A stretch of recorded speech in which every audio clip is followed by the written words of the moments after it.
হরে কৃষ্ণ, আপনাদের সবাইকে স্বাগত জানাচ্ছি মাধব বাণী চ্যানেলে। রামায়ণের শিক্ষা সিরিজের আরেকটি নতুন পর্ব নিয়ে হাজির হলাম আপনাদের মাঝে। আজকে আমরা আলোচনা করব যে ভগবানের কথা শ্রবণ সুপ্ত ভগবত প্রেমকে জাগ্রত করে। তো শুরু করার পূর্বে একটা ছোট্ট অনুরোধ, আপনারা যারা আমাদের চ্যানেলটা এখনো সাবস্ক্রাইব করেননি, দয়া করে আমাদের চ্যানেলটি সাবস্ক্রাইব করে আমাদের এই ছোট্ট পরিবারের সদস্য হয়ে যাবেন এবং আমাদের সাথেই থাকবেন। তো চলুন আমরা শেয়ার করি, স্ক্রিন শেয়ার করছি। সেখানে আপনারা স্লাইড দেখতে পাবেন। রামায়ণের শিক্ষা সিরিজের আজকের পর্ব, ভগবানের কথা শ্রবণ সুপ্ত ভালোবাসা জাগ্রত করে, সুপ্ত ভগবত প্রেম জাগ্রত করে, এটা হচ্ছে আমাদের আলোচনার বিষয়। এখানে বলা হচ্ছে ভগবান ভগবান শ্রী রাম তিনি স্বয়ং পরমাত্মা হয়ে তিনি সকলের হৃদয়ে বিরাজ করতেন, এমনকি রাবণের হৃদয়েও তিনি ছিলেন। রাবণের হৃদয়েও তিনি ছিলেন। ভগবান রাম চাইলে রাবণের হৃদয়ের থেকে বের হয়ে তিনি তৎক্ষণাৎ রাবণকে হত্যা করতে পারতেন। তাকে রাবণকে হত্যা করার জন্য এত লম্বা বিস্তৃত লীলা করতে হতো না। তাহলে কেন তিনি এটা করলেন না? তার কারণ হচ্ছে ভগবান এত লীলা, সমুদ্রতে সেতু নির্মাণ করা, কোটি কোটি বানর সেনা নিয়ে যাওয়া, যুদ্ধ করা, সীতা দেবীকে উদ্ধার করা, এই সব লীলা কেন করলেন? কারণ তিনি চেয়েছিলেন আমরা যেন তার লীলা শ্রবণ করে, তার বাণী, ভগবানের বাণী শ্রবণ করে, তার কথা শ্রবণ করে আমরা যেন আমাদের সুপ্ত ভগবানের প্রতি যে সুপ্ত ভালোবাসা বা প্রেম, সেটাকে যেন আমরা বিকশিত করতে পারি। সেটাই ছিল তার সমস্ত কিছু করার উদ্দেশ্য। তা না হলে তিনি তো রাবণকে তৎক্ষণাৎ হত্যা করতে পারতেন, সেটা কোনো ব্যাপারই ছিল না। তো ভগবানের কথাকে খুব শক্তিশালী বলা হয়েছে। ভগবানের এই কথা যখন কানের রন্ধ্র দিয়ে প্রবেশ করে, হৃদয়ের মধ্যে যে সকল অভদ্র আছে সে অভদ্রগুলোকে তা নষ্ট করে দেয়। ছিন্নতা সকতা কৃষ্ণ পুণ্য শ্রবণ কীর্তন হৃদন্তস্থ হি অভদ্রাণী বিদুনতি সুরিচ্ছতাম। শ্রীমদ্ ভাগবত প্রথম স্কন্ধে বলা হয়েছে যে যত অভদ্র বা অনর্থ আছে, কৃষ্ণ কথা শ্রবণ করলে সে সব অভদ্র বা অনর্থ নষ্ট হয়ে যায়। এবং ভাগবতে আরেকটা শ্লোকে বলা হচ্ছে যে শরৎকালে যখন বৃষ্টি হয়, সেই বৃষ্টির জল যখন নদীতে বা সরোবরে পড়ে, তখন নদী এবং সরোবরের যে গোলা জল, বর্ষাকালে যে জল গোলা ছিল, সেই গোলা জলটা শরৎকালের বৃষ্টির ফলে সেই গোলা জলটা স্বচ্ছ হয়ে যায়, নির্মল হয়ে যায়, পবিত্র হয়ে যায়। একই রকম ভাবে আমরা যদি ভগবানের কথা নিয়মিতভাবে শ্রবণ করি, কৃষ্ণ কথা নিয়মিতভাবে শ্রবণ করি, তাহলে কি হবে? আমাদের হৃদয়ে যে গোলা জল আছে, ময়লা আছে, অভদ্র আছে, সেটা পরিষ্কার হয়ে যাবে, মার্জন হয়ে যাবে। প্রবিষ্ট কর্ণরন্ধ্রেণ সানাম ভাব সুরুরুহম দুনুতি সমলম কৃষ্ণ সলিলস্য যথাসর। এইভাবে কৃষ্ণ কথা যখন কানের রন্ধ্র দিয়ে প্রবেশ করে, তখন হৃদয়ের সমস্ত অভদ্রকে সেটা বিনাশ করে দেয়। তো সে কারণেই তো গোপীরা কৃষ্ণের মহিমা কীর্তন করে বলেছেন তব কথামৃতম তপ্ত জীবনম। অর্থাৎ ভগবানের কথা হচ্ছে অমৃত, এবং এই ধরনের কথা হচ্ছে তপ্ত জীবনম। তপ্ত জীবনম মানে কি? যে এই ধরনের কথা জড়জগতের তিনটা ক্লেশ, আধ্যাত্মিক, আদিভৌতিক এবং আদি দৈবিক ক্লেশে যে ব্যক্তিরা দগ্ধ পুড়ে যাচ্ছে, তাদেরকে জীবন প্রদান করতে পারে ভগবানের এই কথা। ভগবানের কথা এত শক্তিশালী। হনুমানকে বলা হয় শ্রবণের আচার্য, এবং শ্রবণের আরেকজন আচার্য হচ্ছেন পরীক্ষিত মহারাজ। ভাগবতে আমরা দেখতে পাই যে পরীক্ষিত মহারাজ হচ্ছেন শ্রবণের আচার্য, আর রামায়ণের ভাষ্যকারেরা হনুমানকে বলেছেন শ্রবণের আচার্য। এভাবে আমরা দেখি রূপগোস্বামীপাদ ভক্তির সমৃদ্ধ সিন্ধু গ্রন্থে নববিধা ভক্তির 9 জন আচার্যের নাম বলেছেন কে কোনটার আচার্য, এবং সেখানে তিনি বলেছেন শ্রী বিষ্ণু শ্রবণে পরীক্ষিত, অর্থাৎ পরীক্ষিত মহারাজ হচ্ছেন শ্রবণের আচার্য। এভাবে আমরা দেখি রামায়ণে হনুমান এবং ভাগবতের দৃষ্টিকোণ থেকে পরীক্ষিত মহারাজ তারা উভয়ই শ্রবণের আচার্য, এবং তারা কৃষ্ণ কথা শুনতে অত্যন্ত পছন্দ করতেন। হনুমান যে ভগবান রামের কথা শুনতে এতটাই পছন্দ করেন যে ভগবান রাম যখন এই ধরাধাম থেকে অপ্রকট হয়ে যাবেন, তখন তিনি হনুমানজিকে জিজ্ঞেস করলেন, হে হনুমান, তোমার প্রতি আমি অত্যন্ত প্রসন্ন, চলো আমার সাথে ভগবদ্ধামে ফিরে যায়। তো উত্তরে হনুমানজি বললেন, না প্রভু, আমি যাব না। ভগবান রাম বললেন, কেন যাবে না? হনুমান বললেন, যতদিন এই জগতে আপনার কথা আলোচনা হবে, যতদিন আপনার গুণকীর্তি এই জগতে কীর্তিত হবে, ততদিন আমি এই ধরাধামে থেকে যাব না, আমি এখানেই থাকতে চাই।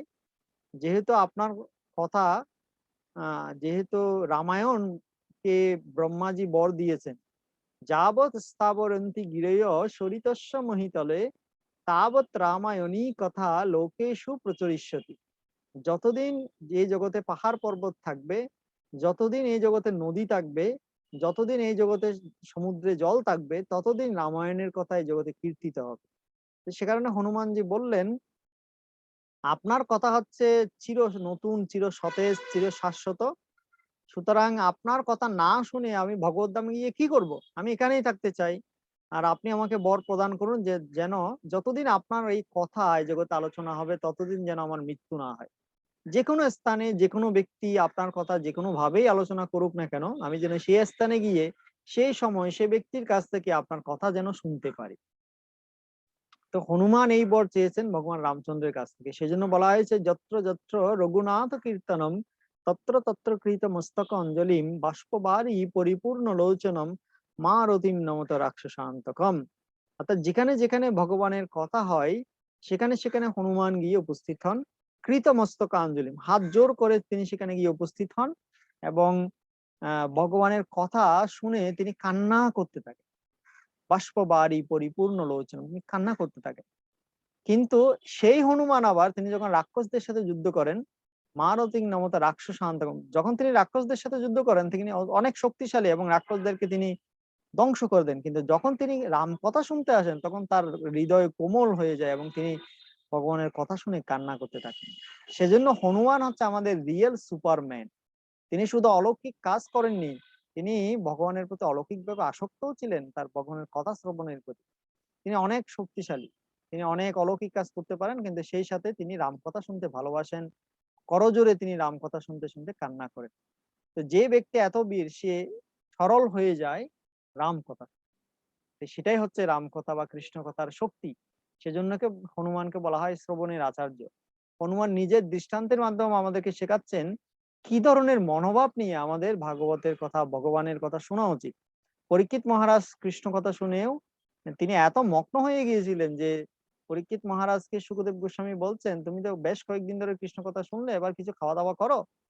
পরীক্ষিত মহারাজ বলছে, বয়ম তন বিতিপ্রিয়াম উত্তম শ্লোক বিক্রমে যস্যিন্নতম রসজ্ঞানম সাধু সাধু পদে পদে।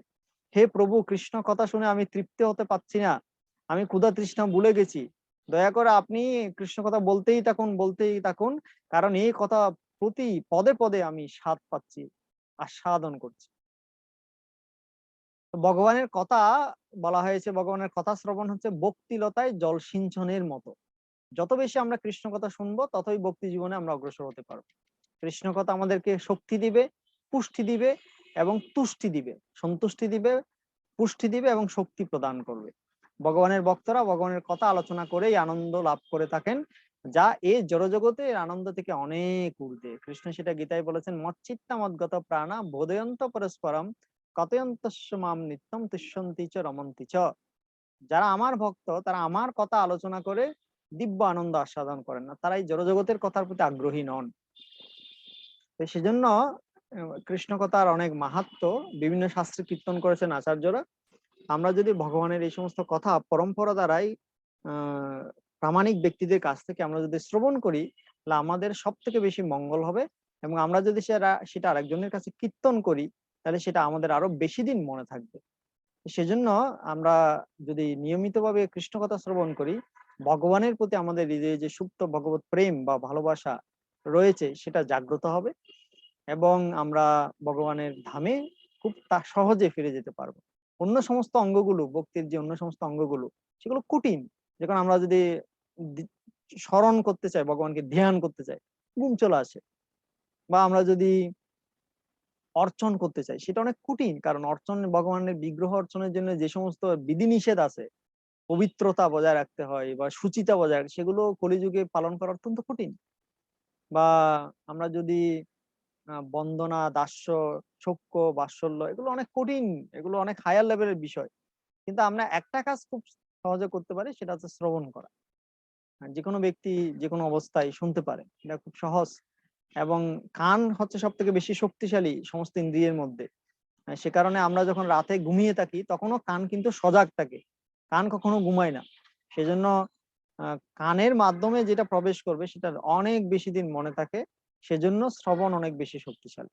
সেজন্য আচার্যরা বলেছেন যে শ্রবণ হচ্ছে সব থেকে বেশি শক্তিশালী অঙ্গ নববিধা ভক্তির মধ্যে। তাই আসুন আমরা বেশি করে কৃষ্ণ কথা শ্রবণ করি এবং অন্যদের কাছে সেটা প্রচার করি। সবাই ভালো থাকুন, সুস্থ থাকুন এবং কৃষ্ণ ভাবনায় থাকুন। আমাদের ভিডিওটা কেমন লাগলো কমেন্ট করে জানাবেন। আমাদের চ্যানেলটা অবশ্যই সাবস্ক্রাইব করবেন। ভালো থাকুন। হরে কৃষ্ণ।